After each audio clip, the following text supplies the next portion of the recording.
One afternoon, Gordon pulled up to Netford Yards and stopped at the water tower for a drink. He saw Harvey and Philip resting. "Hello, Harvey." "Hello, Philip." "Hello, Gordon." "Hello, Gordon." Gordon looked at an old poster hanging on the station building nearby. "Oh, I remember that day. The Duke and Duchess of Cambridge visit the island." "Who are they?" asked Philip. "The Duke and Duchess of Cambridge," said Henry, pulling up, "are members of the royal family. They came to the island the year after their wedding." "Wow," said Philip.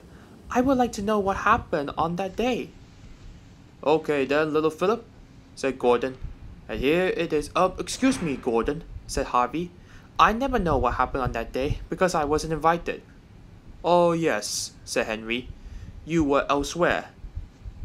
"Okay then, Harvey, you and Philip will know what happened on that day. And here goes."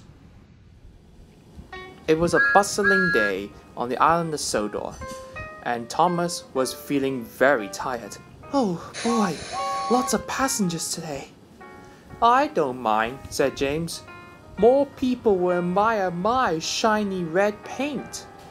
At this time of year, the Fat Controller will often worry about people getting to their destinations on time. "Thomas, I understand that you are overworked, but come on, Thomas. We have been doing this for every year. You should know it by now." "I already know, sir, but I hope that one day there will be an event happening so that way we can have a bit of a rest." "Well, I would say a long rest, sir." I was hoping the same thing," said the Fat Controller. "But we mustn't keep the passengers waiting. Off you go, you two." "Right away, sir." "Righto, sir." Excuse me, sir. You got a phone call." "Oh, bother that telephone." A week later, at Tipmersheds, Thomas and the others had just woken up when they saw Edward rushing into Tipmersheds. The Fat Controller stepped out of Edward's cab.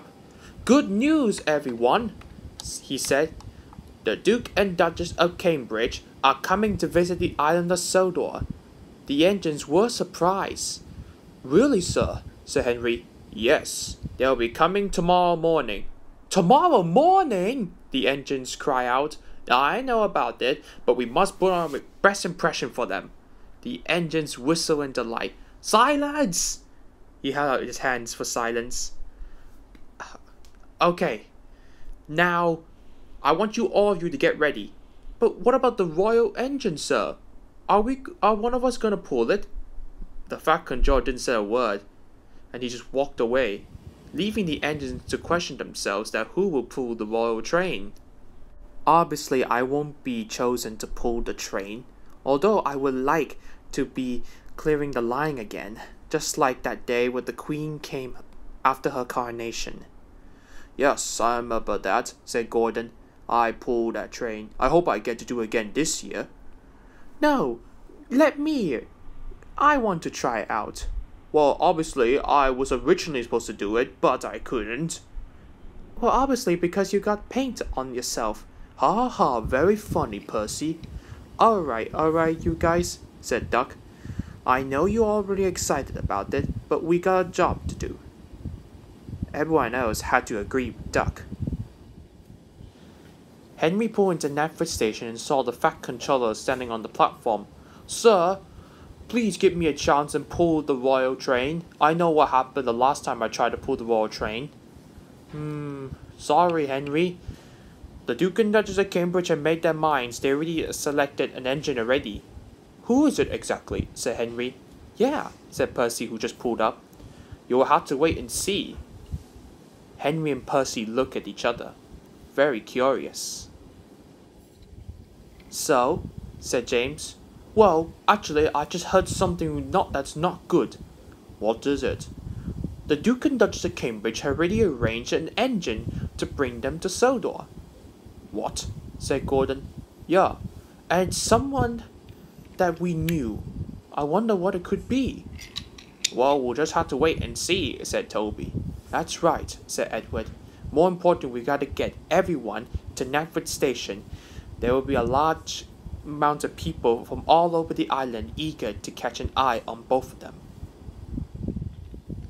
Thomas, do you think we should ask the Fat Controller about this royal engine? We should know a bit more. I was thinking of the same thing, said Thomas.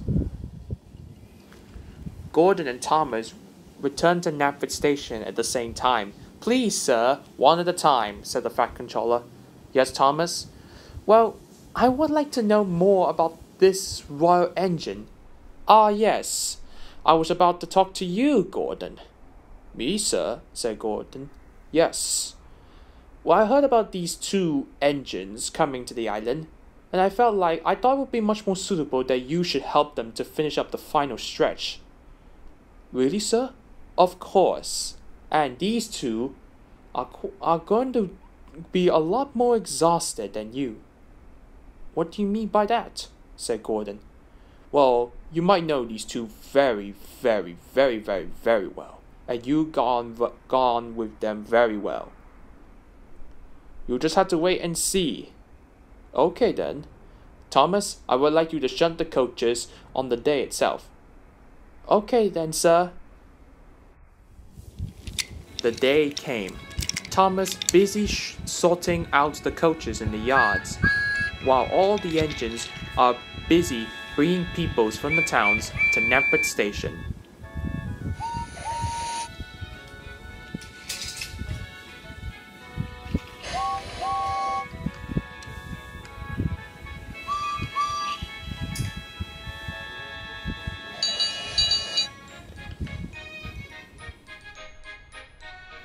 After bringing all the people over to Knapford Station, the engines waited outside the station platform.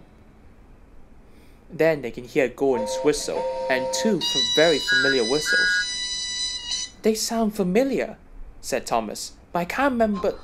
Then he was in shock, as well as the other engines.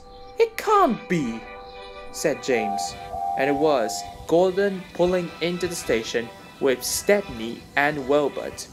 The engines whistled in delight to see Stepney and Wilbert again.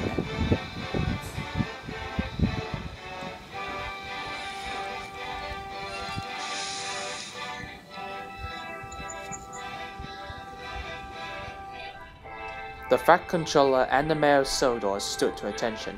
Welcome, your Royal Highnesses, sir, ma'am. The two of them thanked for the splendid ride, and all the engines whistled in cheers. Welcome to the Sodor Railway, they called. Later in the evening, the Duke and Duchess of Cambridge spoke to every single one of the engines at Tidmouth Sheds. They were all very happy and excited to meet them up close. After they left, the engines were quite interested into how Stepney and Wilbert were chosen to be the royal engines, and Stepney and Wilbert began to tell them their story. But I mustn't tell any more, or I shall spoil the next episode.